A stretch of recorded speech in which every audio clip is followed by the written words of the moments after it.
name is Grace Bruins, and I grew up in CWC. So a lot of people probably know me from not just being a student, there's still teachers here that I was a student of, but now get to be a parent of two little CWC students, one in 4K and one in second grade.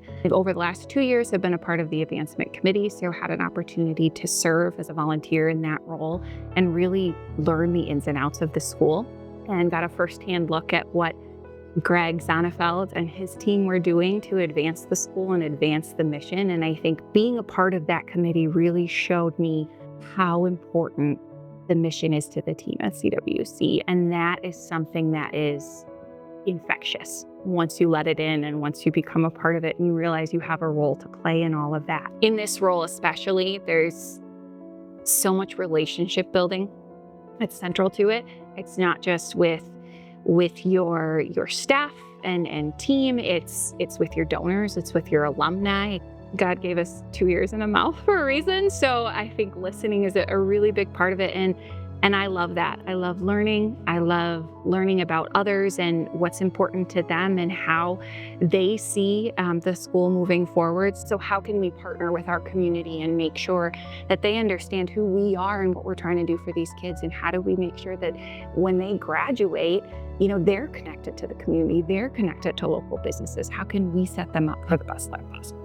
CWC is growing, and it is different than when I graduated back in 2006. It's probably 4 times bigger. There are a lot of new families. I'm excited to get to know them and hear their stories and how they came to CWC. I'm excited to get to tell the story of CWC. We have such a rich history, and I think that really informs our future. But I think there's so many fun and new and exciting ways that God is working here. And I get to be a part of that. I see furthering the mission as, again, telling that story, telling the story of how we got here but how we are moving forward, and how are we training up this next generation to go out and be kingdom workers. And it's different. It's different than it was 30 years ago, and it's changing all the time, but it's an exciting story, and it's one that I can't wait to tell. I was reading my devotional, and the verses that came up were 1 Thessalonians 5:16 through 18, which is rejoice always, pray continually, give thanks in all circumstances, for this is the will of Christ Jesus. And those 3 commands, right? Rejoice always, pray continually, give thanks in all circumstances, have stood out in this time of transition in my personal life, but also transition within the school. Things are changing, and we need to do things maybe a little differently than we have in the past, which can be hard, but there's always a reason to rejoice. And we can't move forward without prayer. Prayer for one another, prayer for the organization, prayer for the mission, prayer for our community.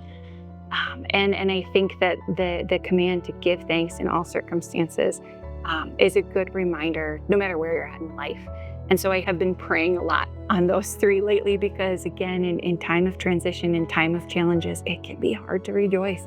But I think that God always gives us a reason to do that. As an organization, I'm excited to see us continue to grow and continue to search out how God is leading this school forward, and how do we continue to stay true to keeping Christ central to this mission, and how do we continue to train up that next generation of believers and of workers and students to live out that mission in their everyday life.